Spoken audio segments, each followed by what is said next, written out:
بلا کی سردی تھی۔ شام اندھیری ہونا شروع ہو گئی تھی۔ بالآخر رات آ گئی۔ سال کی آخری رات۔ ایک چھوٹی سی غریب بچی ننگے سر ننگے پاؤں گلیوں میں پھر رہی تھی۔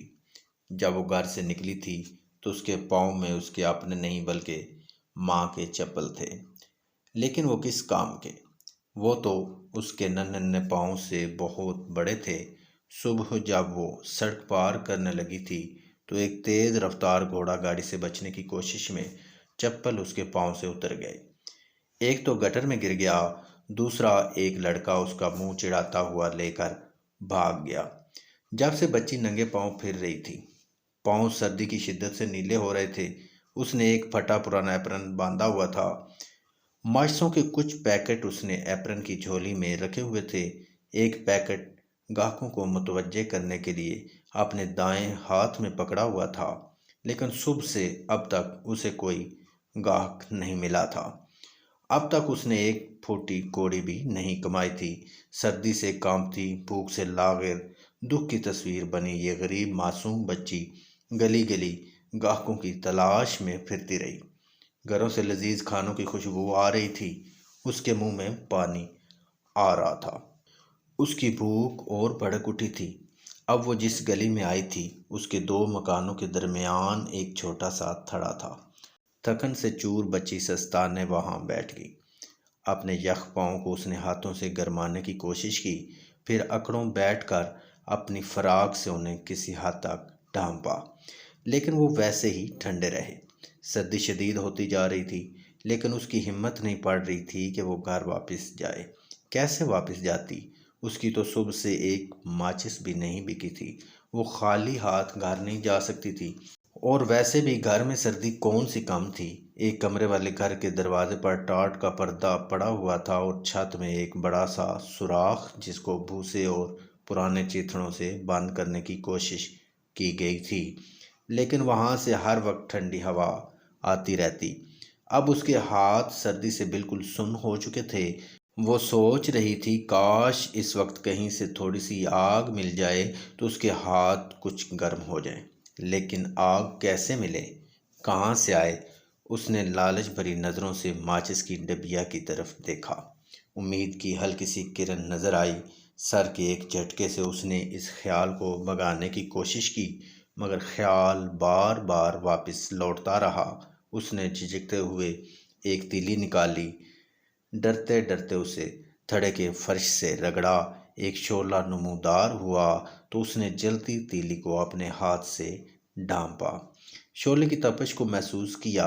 شعلے کی چمک عجیب سی تھی۔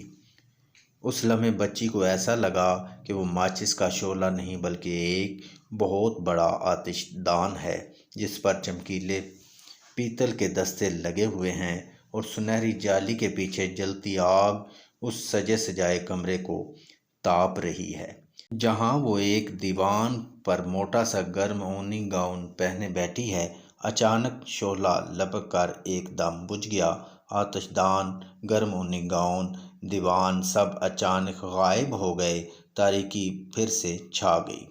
صرف بجھی ہوئی ماچس کی تیلی اس کے ہاتھ میں تھی۔ اس نے ایک اور تیلی جلائی۔ تھڑے سے جڑی ہوئی دیوار کو شعلے کی روشنی نے چمکیلے موتیوں سے جڑی جھالر میں بدل دیا۔ اس کے پیچھے اسے صاف نظر آیا جیسے ایک خوش و خرم خاندان کے لوگ دسترخوان کے گرد بیٹھے ہیں، اور دسترخوان پر کھانے کی پلیٹیں لگی ہیں۔ کٹوروں میں انواع و اقسام کے کھانے ہیں۔ ایک بڑا برتن گرم گرم سوپ سے بھرا ہوا ہے جس میں سے بھاپ نکل رہی ہے۔ ایک لڑکا سوپ کا پیالہ لے کر اس بچی کے پاس آیا، لیکن جیسے ہی اس نے سوپ کا پیالہ لینے کے لیے ہاتھ بڑھائے، ماچس کی تیلی بجھ گئی اور پھر سے اندھیرا چھا گیا۔ اب اس کے سامنے صرف ٹھنڈی پتھریلی دیوار تھی۔ بچی نے آنکھیں اوپر اٹھا کر آسمان کو دیکھا۔ ایک ستارہ ٹوٹ کر زمین کی طرف آ رہا تھا۔ بچی کی دادی واحد شخص تھیں جن سے اس کو پیار ملا تھا۔ اسے کہانیاں سناتی تھیں۔ دادی نے ایک کہانی سناتے ہوئے اسے بتایا تھا کہ جب آسمان سے چمکتا ہوا تارا ٹوٹ کر نیچے آتا ہے تو زمین سے کوئی روح آسمان کی طرف پرواز کر جاتی ہے۔ معلوم نہیں یہ تارا کس کی موت کا پیغام لے کر میری طرف بڑھ رہا ہے۔ کوئی نہ کوئی ضرور مرنے والا ہے، خدا جانے کون۔ بچی نے ماچس کی ایک اور تیلی جلائی، پھر سے روشنی ہوئی۔ اب اسے روشنی میں صاف نظر آیا کہ سر پر روشنی کا تاج پہنے اس کی دادی اس کے سامنے کھڑی اسے پیار سے دیکھ رہی ہیں۔ دادی، پیاری دادی، مجھے بہت سردی لگ رہی ہے، میں بہت بھوکی ہوں، مجھے اپنے ساتھ لے چلیں دادی۔ مجھے معلوم ہے کہ جیسے ہی یہ ماچس بجھے گی آپ بھی چلی جائیں گی، جیسے وہ گرم آتش دان غائب ہو گیا، جیسے سوپ کا پیالہ، آپ بھی ایسی ہی چلی جائیں گی۔ لیکن آپ نہ جانا، میں اب اندھیرا نہیں ہونے دوں گی، میں آپ کو نہیں جانے دوں گی۔ اس سے پہلے کہ وہ تیلی بجھ جاتی اس نے ایک تیلی اور جلائی، پھر دوسری، پھر اس نے پورے ماچسوں کے بنڈل کو تیلی دکھا دی۔ ماچس کی تمام تیلیاں ایک دم جلیں، ایک بہت بڑا شعلہ اٹھا، رات دن کی طرح روشن ہو گئی۔ دادی نے ہاتھ بڑھائے، بچی کو گود میں لیا تو وہ خوشی سے نہال ہو گئی۔ اسے لگا وہ ستاروں کی طرف جا رہی ہے، لیکن دو پرانے مکانوں کے درمیان بنے تھڑے پر دیوار سے لگی ایک چھوٹی سی بچی، جس کے رخسار لال اور ہونٹوں پر مسکراہٹ تھی، سردی کی تاب نہ لا کر مر گئی۔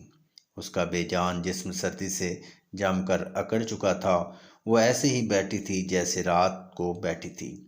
ایک طرف جلی ماچسوں کا ڈھیر تھا، دوسری طرف جھولی میں کچھ ماچسوں کی ڈبیاں، جیسے کہہ رہی ہو کہ کوئی تو مجھ سے ماچس خرید لے۔ صبح کی چہل پہل شروع ہو چکی ہے، مرد، عورتیں، بچے تھڑے کے پاس جمع ہیں۔ کچھ لوگ کہہ رہے ہیں کہ بیچاری اپنے آپ کو سردی سے بچانے کی کوشش میں مر گئی، لیکن کسی کو نہیں پتا کہ وہ اپنے تصور میں کتنی خوبصورت دنیا دیکھ رہی تھی، اور اب کتنی مسرت سے اپنی بوڑھی دادی کی گود میں ایسی دنیا میں ہے جہاں نہ بھوک ہے، نہ پیاس، نہ سردی ہے، جہاں صرف خوشی ہی خوشی ہے، محبت ہی محبت ہے، پیار ہی پیار ہے۔